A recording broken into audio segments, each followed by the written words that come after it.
This is Alan Shay with Our Society, and we're here with the man of the hour, and also someone whose voice in this community hopefully will continue to elevate years and years from now, because we wanted to make sure that we captured every element of how important it is to be mindful and to be effective.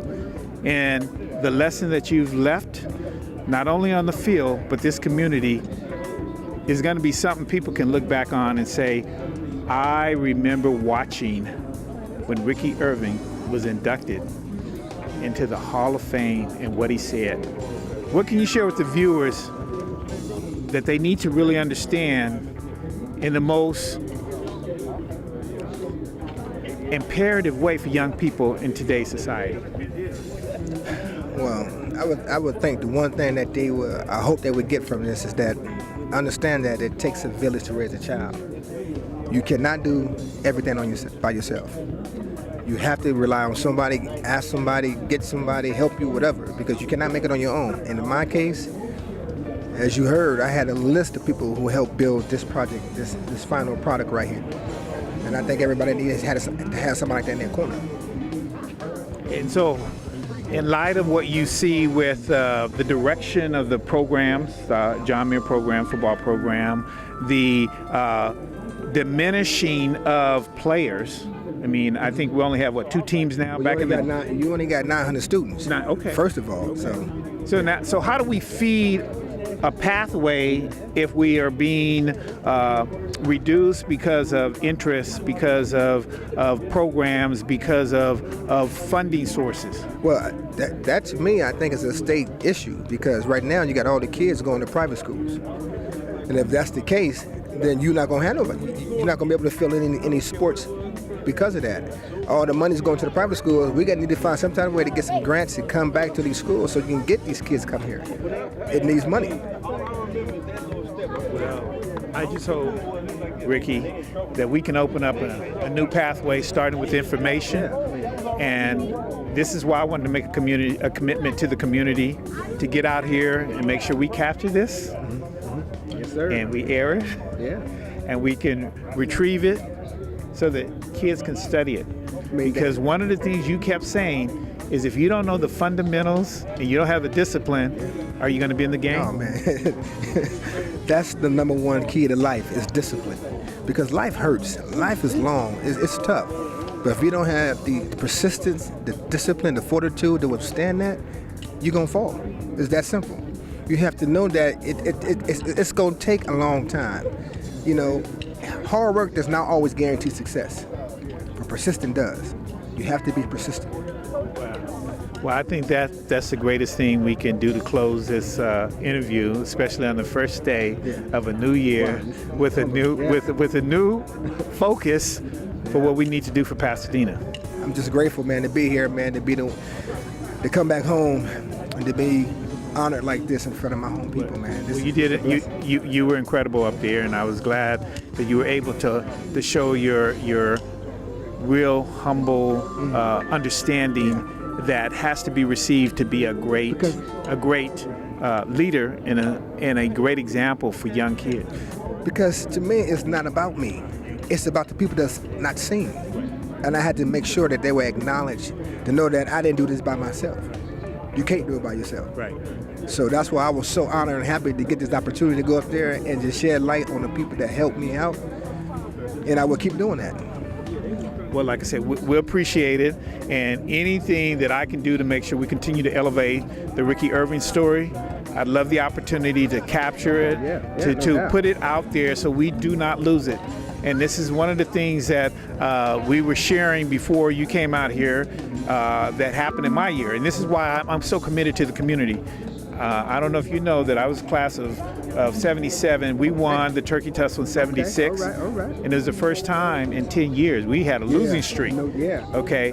And the hope was that we would set a new bar for gentlemen like yourself to come through to do exactly what you did with winning a back-to-back CIF champion, to be the first running back from John Muir to go to USC, to win the Rose Bowl and the Super Bowl. Am I incorrect in that? Okay. And when you won the Super Bowl, correct me if I'm wrong, you were also a rookie. Yeah. Okay. Okay. And I don't think anyone has ever won those feats to win both of their most acclaimed opportunities academically, from high school, from college, in their profession as a pro football player. And you can correct me if I'm wrong, Rick. Well, listen, I just been blessed. I can't say anything. I mean, I've been fortunate to be around great people, not good people, but great people during my journey. You know, of course, you gotta be able to weed the bad, the good, all that stuff out. But I've been fortunate. I think the Lord has done a great job of making me make my decisions and who I choose to be on my team. Okay.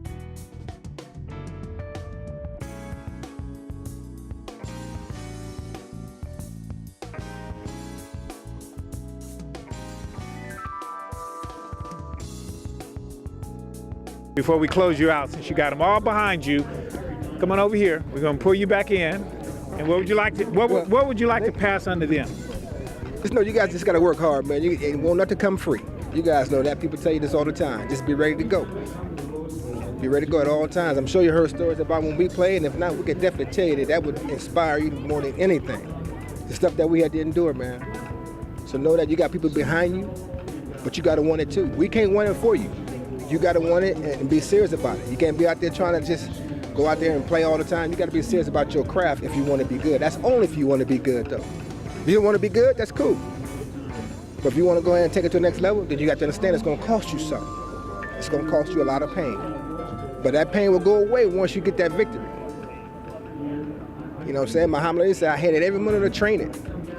So I said to myself, don't quit, suffer now, and live the rest of your life as a champion. I hated training, but I did it though. And now I'm living my life as a champion, no matter if with great people around me. So if you guys want to work, you gotta do it at all times. You can't take days off. That's real. We're gonna start with you first. Not that year. Okay, well come on. We're gonna start with you. You can give us a little bit, and then we're gonna talk about the history of why this drum team is so incredible and why they have such a strong legacy. So you're gonna come on over here because you gotta get you in the frame. I want you to share with the viewers your name and what class you were and how was your interaction with Ricky, so that the people can see how important it is. Yeah, I was class of 90. Ricky was a few years ahead of me. We both ran on track and field. I was the head drummer of the drum section here in 1990 when I graduated, but Ricky instilled a lot of qualities in all of us, not just me, everybody. You know, we looked up to Crutchfield, Ricky, Robinson, and all the great names that came out of that class. But I'm very appreciative for him to acknowledge me and say hi to me here, and just to be here and to be here with the drummers. Okay, well why don't you come on back over here because we're gonna keep you in frame. Why don't you share with the viewers your name and really what should the viewers take from knowing this history and what he's done for this community? My name is Cy Baldwin, and we can take a good deal of, again, quality attributes that Ricky Ervin has instilled in the tradition of John Muir. Just pure perfection, very kind person. I mean, one of the kindest people you ever meet on the planet, but also strong, strong-minded, strong-bodied as well. But just very, grateful to be here and to see him get this award. Wow, well that's great to hear. So now you're going to be the main one to introduce the viewers to what does the drummers and the history of the drummers with John Muir mean to you, and why did you get involved? So it can continue to show the viewers how active the drummers are every year, from the Turkey Tussle to other events that take place here in Pasadena. Well, with me, I grew up, I was very young. I had an older brother who played in the drum section. I had an older cousin who played in the drum section. So I would learn from their practicing at home. And so when I grew up, went to Wilson Junior High School. I was the head drummer over there before I went to Muir. And I knew most of the cadences. Okay. I knew what to do, who to talk to, what to say. everything. So by the time I got to Muir, I was a drummer all 4 years, 9 through 12. Man of Troy, MVP of the Trojans 1990 Rose Bowl game, a win over Michigan. 126 yards, 30 carries, probably complaining he didn't get the ball enough. And he wore 34 like Walter Payton. Near and dear to my heart. Here to present Ricky.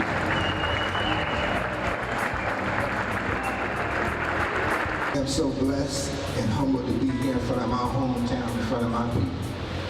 This seems like a football game, and I got all my family here, all this copper and gold, Detroit, it's amazing. And my daughter, Imani, really wanted to bring me up. And I said, Imani, as bad as I want you to do that, I would love for you to do that, but Uncle Tony is the best at it. And as you saw, he knows what he's doing. But I want people to understand, this is not about me. Yes, I was the MVP of the Rose Bowl. I'm being inducted. I'm grateful. Believe me.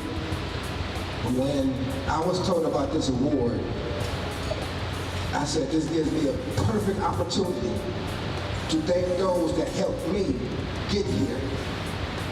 It took a lot to build everything I'm in. And all the folks that went on that journey, you're going to be recognized today. So that's what I'm going to do. I built me a list of people that I need to acknowledge and thank for the city of Pasadena. So I'm going to read mine off. I'm not going to be long-winded like Bobby Bell. I'm going to be short, concise, to the point. But man, you don't believe this is truly an honor. I get a call from Mike Matheson, and he kind of asked me a peculiar question. He said, would you like to be inducted to the Rose Bowl Hall of Fame? Now, if you can see my face on the outside of the phone, I'm like, are you kidding me? Like, who says no to this? And he said, will you be surprised? Well, I said, hell to the yes. So thanks to Tim, Mike, John, Wright Howard, and the rest of the Rose Bowl committee. I really appreciate it. Now, it's not every day that you get the opportunity on a platform such as this to pay homage and acknowledge the ones that has helped you turn you into a person that you are today. And in my case, I get this opportunity. So I will start at the beginning and quickly thank the people that has had a profound impact on my life. And I know I have to start with my beautiful mom. My mom was my biggest fan. And if it wasn't for her, I wouldn't be here today. It's not because she birthed me.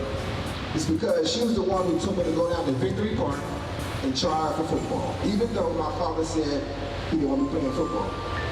And my mother said, your father is not here, is he? And I said, well, you're right, so I'm playing football. My two beautiful sisters were supposed to be here. I don't know if they're here. Oh, I see you. Got in late, but anyway. My two beautiful sisters, thank you for making a big sacrifice for us. I love you both dearly, and because of you both, I am up here being honored. The Crutchfields. What can I say? You took me in. You embraced me as one of your kids. You took me places, you bought me things. You allowed me to dream worry-free. And for that, I am forever in your debt. Forever in your debt. And I tell you this every time I see you. I love you both dearly. Tony and Tracy, thank you for sharing your parents with me and embracing me as one of your brothers. And last but not least, my beautiful best friend and wife, Shanice.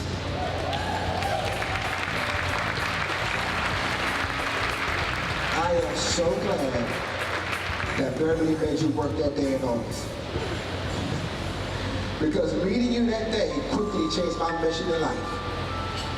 I had to figure out, how can I get this girl to be my friend? I mean, my best friend. Because once I can figure that out, then I can be that go-to person that if you need to talk, I will be that person. And when I become that person, then I knew it was just a matter of time before you start having feelings for me. 1991, February 22nd, you grabbed my hand. And life stopped for a brief second when you grabbed my hand.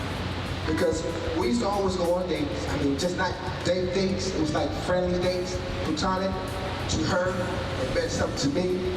She didn't know that. But we held hands and it really didn't mean that. But this particular time when she grabbed my hand, life stopped for a quick second. And I thought to myself, this is a different kind of grab. And right then I knew something special was about to happen. And that something special became Jazzy and Imani, my baby girls. My two beautiful, intelligent girls.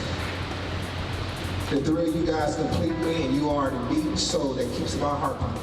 I love you guys, something crazy. You all for taking the time out of your busy schedule to help celebrate this special occasion with me. I love you all dearly again, and thanks. I want to thank the Rose Bowl community for this introduction. Thank you so much, guys.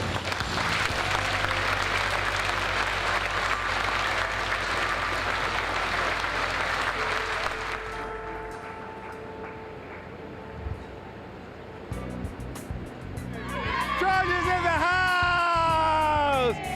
And who's going to win the Rose Bowl today? I didn't hear you. I didn't hear you. The mighty Trojans are going to do what today? Win! All right. Who is going to win the Rose Bowl today? The who? The Trojans! The who? The Trojans! We got some of the Penn State Silks here with us, and they're going to share their prediction of the game today. So who's going to win the Rose Bowl? Penn State. What's going to be the score? I don't know. A lot to a little, hopefully. A lot to little, as long as Penn State comes out. As long as Penn State's on top, that's all that matters. Well, do you know what the big game is all about today, other than a victory? It's the third. Oh, yeah. Did you know that? Yeah. Third time? Mm-hmm. Is We it talked about that, like, in practice. Oh, you did? Okay. Well, do you know who was the first team that the SC played in the Rose Bowl? Here? Yeah, the first time they played in Rose Bowl, who they played? Penn State and USC play here. That's right. Yep. See that? All right. See, I like that. See, And do you know who played the second time they played, when that was? You know? Did they play USC? They played USC. You know when that was? When? The last time they played. Ah. And that was in 2009. See that? So now somebody's got to break that third one. See how that works. Yeah. So good luck today. Definitely, you. we're looking for a good game. 24-hour fitness. All right, way to go, way to go. We got 24-hour fitness in the house.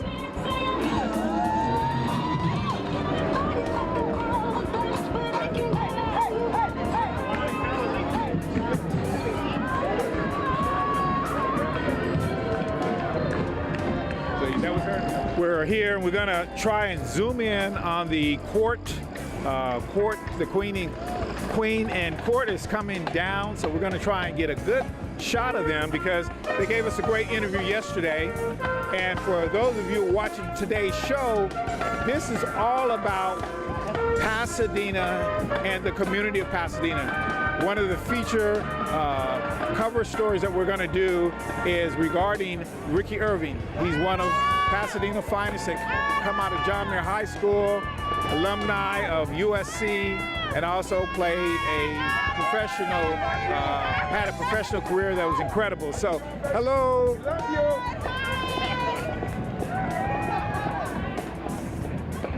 So we definitely wanted to acknowledge all of the beautiful queens, the Queen in her court. And here are the Hall of Famers. As I said, we have Mr. Ricky Ervin. He's in the car over to the right of us. Ricky Ervin, hey! Love you, baby!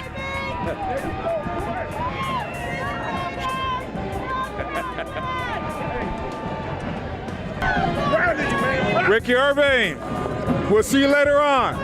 All right? Okay. We're here with Joel Bryant. He's gonna share with you viewers why today's so special regarding Mr. Ricky Ervin. He'll give us some of the history and what it was like playing for such an individual that came out of Pasadena. So why don't you share with the viewers, Joel, your experience with Ricky Ervin, what does the day mean for Ricky Ervin, and how incredible is this opportunity for us here in Pasadena to have one of our own, especially a John Muir alumni, to carry this torch forward for future generations. First of all, Happy New Year. Yeah, Rick and I were teammates at John Muir, and Rick was a few years younger than me, but there was always something special about the guy. He had a certain work ethic, he had a certain grind to him that you knew he was going to go far. And when he went to SC, I had no doubt he would do big things. And I remember the game when they played Michigan, and he basically won the game. And it's an honor to be a part of. It's an honor to be a part of something and to have had him as a teammate. We're still friends. I talk to him once a month. I mean, he has helped my son. Rick's a great guy, and it's an honor for this to happen to him. So as a former athlete yourself, how incredible is it to have the opportunity and experience to work with one of the few elite athletes that have come out of Pasadena? You know, Pasadena's had a lot of elite athletes, but to have, you know, I mean, it's incredible to have that personal experience with him, have him as a friend. He's a legend. So share with the viewers, if you were to rank the 5 top athletes that have come out of Pasadena, in your expert opinion as a former athlete, and certainly as someone who really knows the fiber of Pasadena, give us your 5 ranking of athletes and their accomplishments for being ranked the way you established it. Oh, that's a hard one, Alan. This is no disrespect to the number 6, 7, all the way through the hundreds, because there's a lot. But the guys that come to mind are Jackie Robinson. You have to give him his props.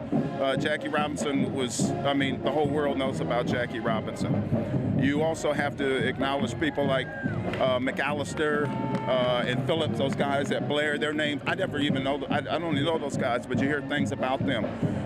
Ricky Ervins, Marcus Robertson, Chad Brown played in the NFL for 16 years. I don't think there's been anybody that's done that. Pasadena High Schools had the Sanford brothers that were world-class sprinters. There's Stacy Augman as basketball players. I know I named more than 5, but there's been some great running backs at Muir. You know, McCullough and Ricky and Michael Jenkins, and you know, there's a long line of people, man, that just goes so far. There's our brother at Buffalo Bills now, the defensive back. That went to SC, you know, it goes on, and the legacy, it keeps going, you know. Right. Well, if I may chime in and share with you, because you know, I have the utmost respect for you and what we do for youth around here in Pasadena, as you know.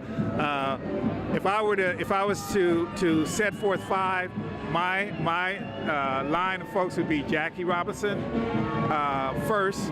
Second would actually go to Ricky Ervin. And the reason why I would have to give this acknowledgement to Ricky is the only one in American history, okay, other than Jackie Robinson, right, he's the only one that has won every top award in each one of his pursuits. High school, he won 2 CIF championships. That's right. College, they won the Super Bowl. Right. And of course, in the NFL. Yeah. He always wears that ring. Right. Yeah, so he's won everyone, and he was a rookie when he won the Super Bowl with the Redskins. That's right. And there has been, of course, no one else that has done that other than Ricky. And certainly, my number 3 would go to Michael Cooper.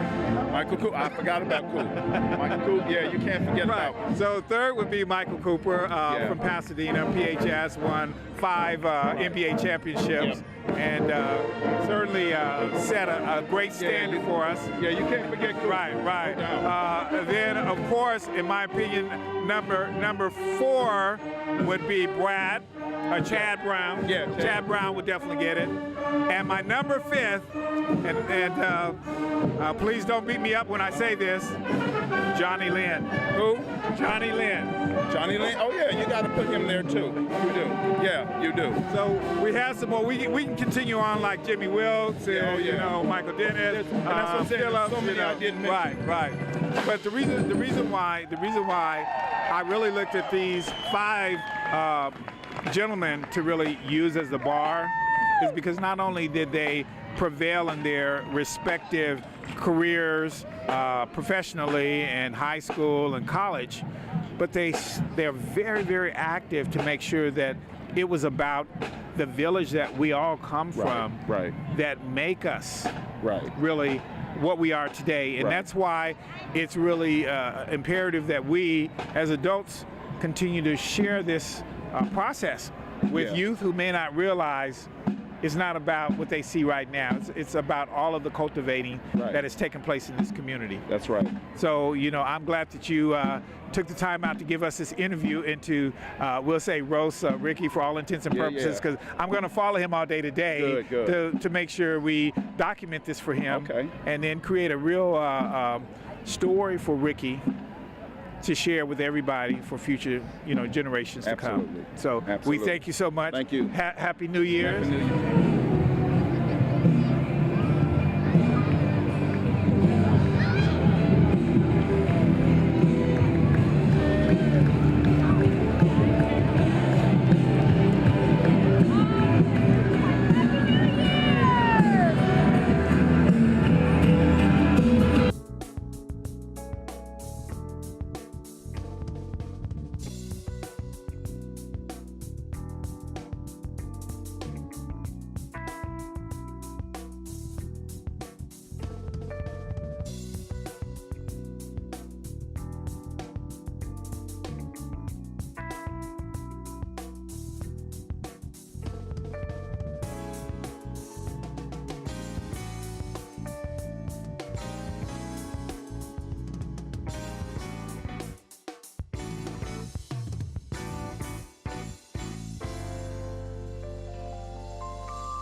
Hi, this is Alan Shay with our society. We're here in the grounds of the Rose Bowl, and we're going to get ready to move it forward.